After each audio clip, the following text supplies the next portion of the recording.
since it's hit winter here in Australia, let's go outside and have a look at my garden, the state of it, what needs attention.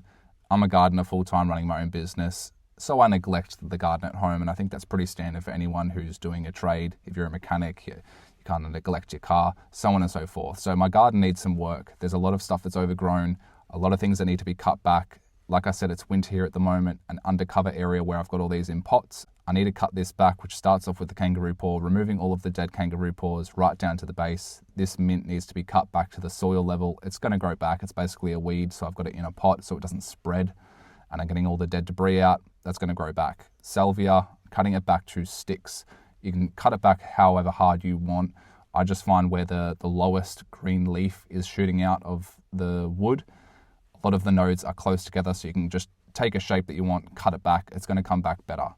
The cosmos is completely overgrown and it had a lot of mold issues because there's no airflow coming through here. I'm cutting it a couple of inches above the soil. The salvia to the right of it was a purple salvia. I'm doing the same thing as the previous salvia, just to bare sticks almost. It doesn't look good and it's not going to look good for a while, but when it comes back, it's going to bounce back better than ever. So that's what it looks like, very bare. This is the hot lip salvia, which I grew from a cutting. Easy to propagate. If you find a salvia you like, basically you can just cut a couple of nodes, put it in some soil and it's going to shoot. I'm cutting this, the same thing, to sticks.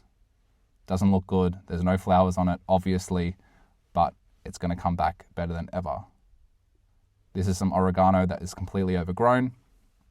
Same thing with the rest of the plants through here. No airflow. There's a lot of mold issues. The dianthus here, I'm cutting down to almost the soil. It's going to encourage more growth. The thyme next to it, cutting all that thyme back. Just basically getting everything ready for spring and summer, because at the moment there's not a whole lot of growth happening.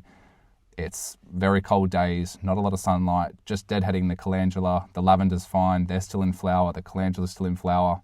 I'm removing all of the spring onions because they're covered in black aphids. I've tried to get rid of them for so long, just washing them off, spraying them, but they keep coming back. I don't need the spring onions anymore. I've had a lot of picks off them. I'm just pulling the lobelias down to create more of a cascading, droopy look. They're the best thing in the garden at the moment. So much color, so much vibrancy.